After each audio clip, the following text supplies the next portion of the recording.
We're going to continue now, and I have the great pleasure of having a conversation with Austin Russell, founder and CEO of Luminar. Thanks for being here today, Austin. Thanks for having me. So I cannot think of a better person to talk about the future of automotive technology, and maybe about the present too, we should say, to share some perspective about advanced safety systems and autonomy. And I want to get right into it, but it must be said, Austin founded Luminar at 17. That's 17 years old. Today, the company has 11 offices around the world, almost 1,000 employees, and works with companies like Volvo, as you heard from Jim, Nissan, Mercedes-Benz, and AI company NVIDIA, to name just a few. So, Austin, LiDAR. In a Wall Street Journal article I read recently, LiDAR was defined this way: Luminar makes light detection and ranging scanners that generate 3D visuals of car surroundings, making driving safer and paving the way for autonomous vehicles. Okay, so let's translate that into English. So what does that mean exactly, and what is the vision and the mission of Luminar? Yeah, absolutely. So it's been a very exciting journey over the past decade to get to this point.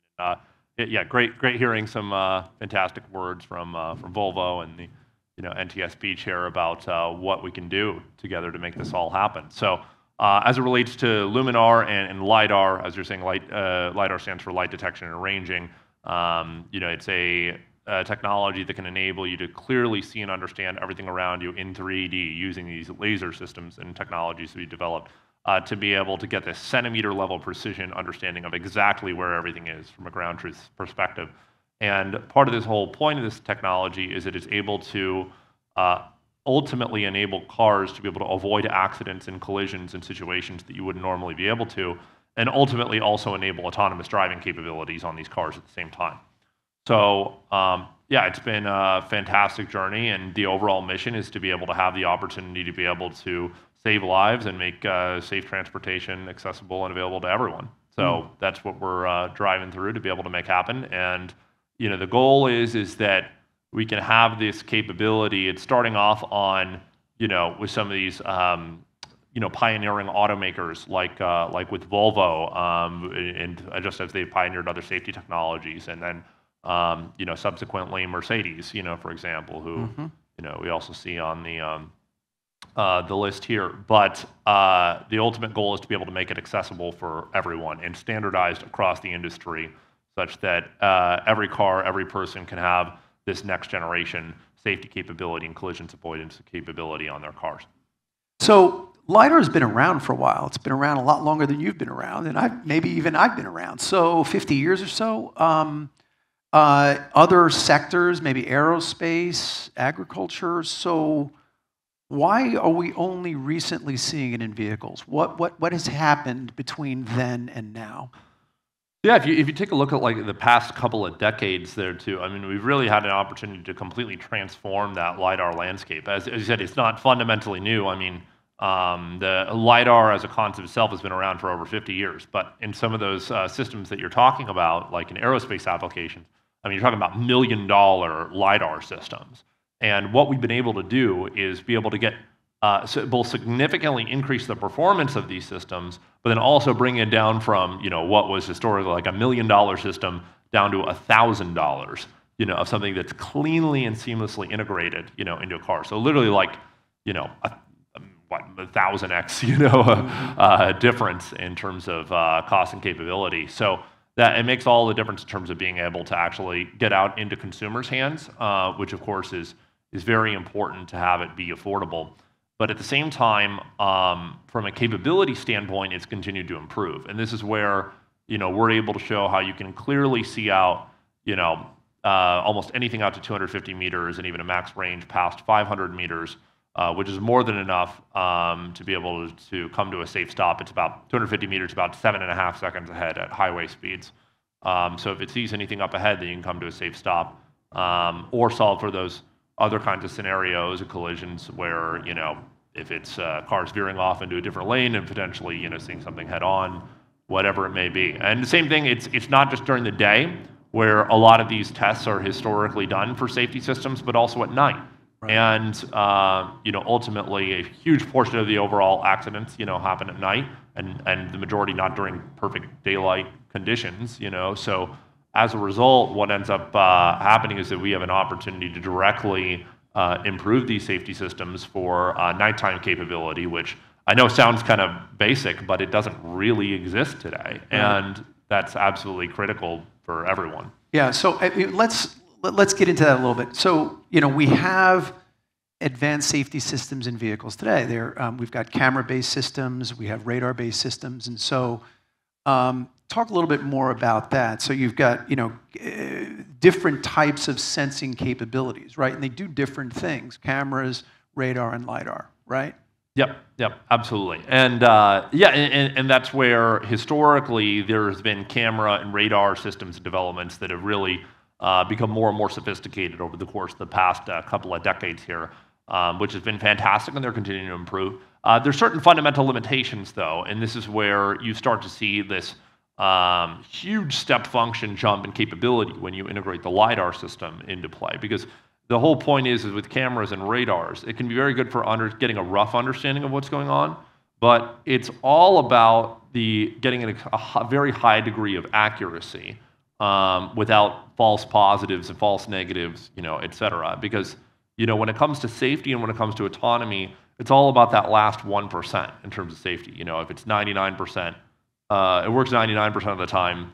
You can't run over one out of every 100 people that you see in front of you. So statistically you need 10 nines worth of accuracy and reliability. And it's the same thing, for example, if you're going to expect a car to take over control from you.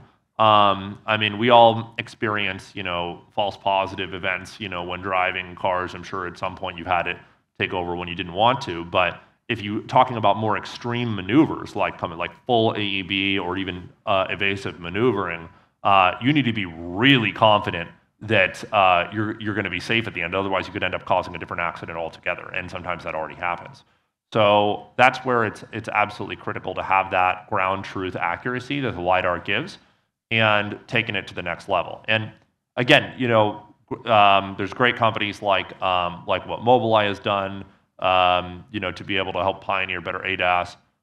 Tesla is kind of caught up to Mobileye and have a similar kind of system at this point from a camera vision perspective. But this is why companies like Mobileye and NVIDIA are now partnering with Luminar to be able to take things to the next level from a safety standpoint and more generally an autonomous vehicle standpoint. Right. So you're seeing these camera-based systems, and you mentioned Tesla, for example, and I've heard some commentary. Hey, look, we can do this with camera-based systems. And what I hear you saying is we're producing a significant level of safety, but there's an opportunity to go beyond that with LiDAR and add more capability. Yeah, absolutely. Listen, you look at there's no crash-proof car out there today. In fact, it's quite the opposite. Is that if you look at vehicles and the statistics, is despite all these advancements in technologies, in camera systems, and everything, you would think that oh my gosh, vehicle accidents would be solved. It's the thing of the past, but it's not. And that's the thing. Even though while they are helping significantly, it's not nearly enough. And in fact, I think there's even evidence to show that drivers have actually gotten even a little bit worse over time, as a result, maybe in part because of distracted driving and things like phones and whatnot that have happened. Because if you look at the accident rates and fatality rates, it's actually even gone up on an absolute basis. For example, in the U.S. over the course of the past decade. So it goes to show that there's still a huge opportunity for improvement, and this is exactly what needs to happen. The reality is this should be approaching zero, not staying flat or certainly not going up, and that's exactly what we can do. So again, the current technologies, there are going to be ways to significantly improve it, but the whole point is we need a step function improvement in capability. And I think that it's oftentimes it's very easy to dramatically overestimate, take a look at what some of the capabilities of AI technologies and other things that are there and say oh, this is absolutely amazing and it can do certain things really, really well. But when you try and generalize the problem, it's not very good.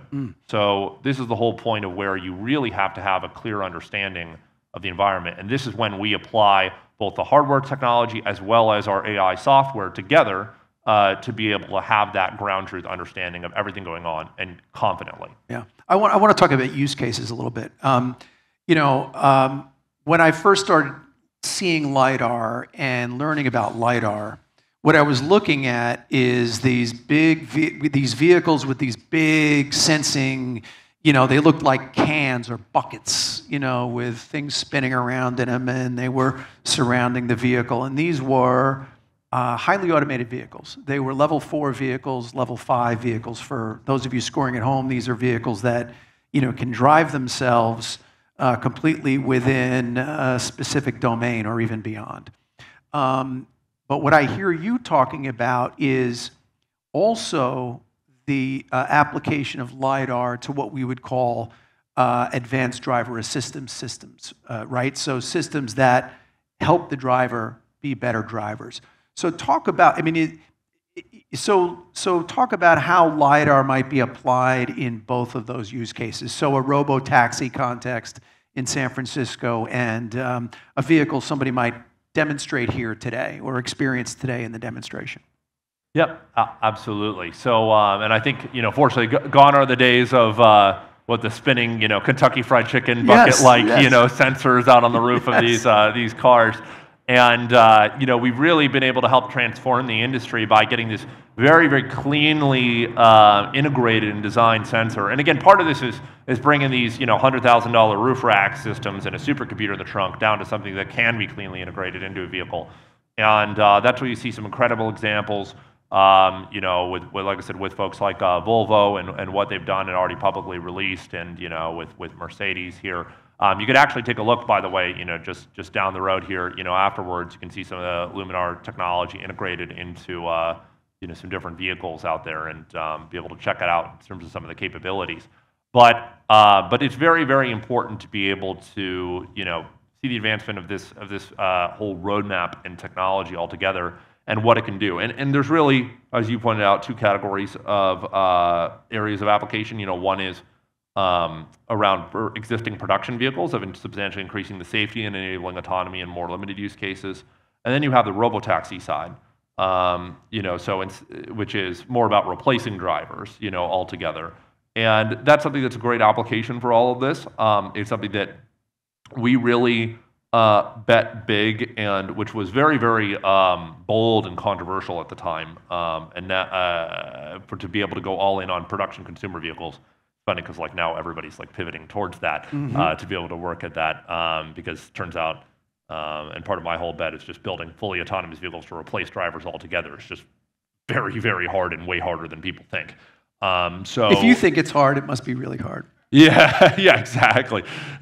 And it's fun. I've been saying, you look back from 2016, 2017, I've been saying the exact same thing, so in terms of the timelines and everything's come true. So, the reality is that the real opportunity for the near term from what we're able to change the game with is by dramatically enhancing drivers, giving them superhuman-like capabilities, dramatically improving the safety of vehicles, and then starting to enable autonomy in more constrained scenarios, like on highway scenarios, for example, and to enhance drivers on existing production cars. And that's where you can start to see huge level of scale of deployment out on the roads, across these different brands of vehicles. And it makes all the difference towards being able to realize that safety. We don't actually have to replace every human driver to save there's 1.5 million lives that are lost on the road every year. And it's tragic, it's dramatic. You heard a couple of examples of these are very, very real examples, very real people. Leading cause of fatalities between ages 1 and 44 by some metrics. So it's a direct opportunity to be able to help solve that, and that's exactly what we're all in on to do that, and work with the existing automakers to make sure that we can do this. Now, the key is that with all of us, we have to really make sure that we can see and realize and feel and encourage people to realize the benefits of what this can do and create that demand. And ultimately, here we are in DC, from a regulatory perspective, a greater standardization to set the new safety standards that need to take place. Because ultimately, the regulatory standards help drive adoption.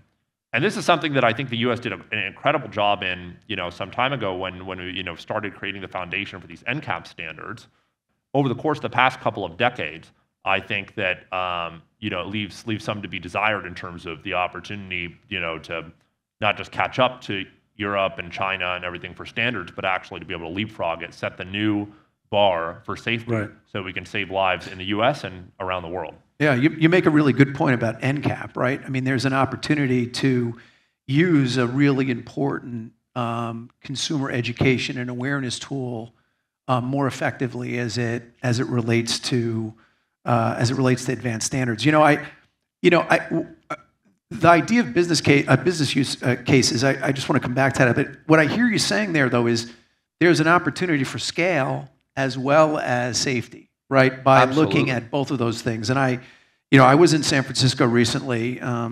The two or three of you out there who read my blog saw me, raving about this idea of, hailing a completely driverless taxi. It was late at night.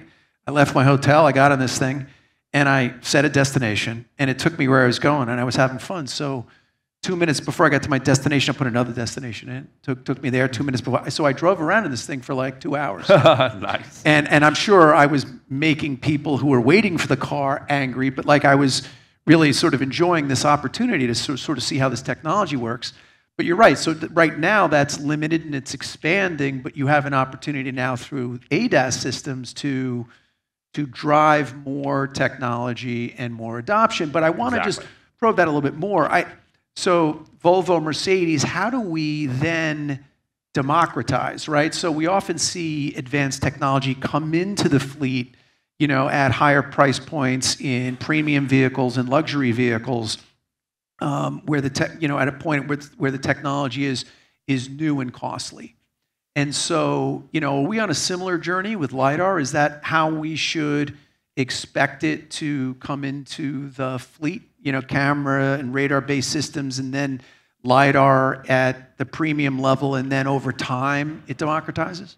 Yeah, absolutely. And I think this is where you start to see the safety pioneers and leaders, really adopting this initially. Folks like Volvo, just as, and to their absolute credit, they invented, the modern, 3-point seatbelt, invented a lot of the different modern safety technologies, and the first to introduce like Mobileye, for example, on the vehicles.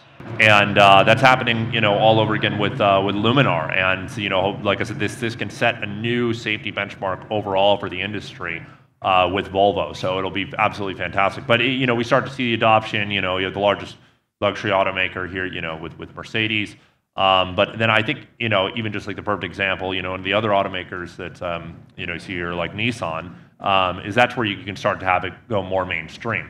And, again, like for the robotaxi application, it's definitely very relevant, will be very good.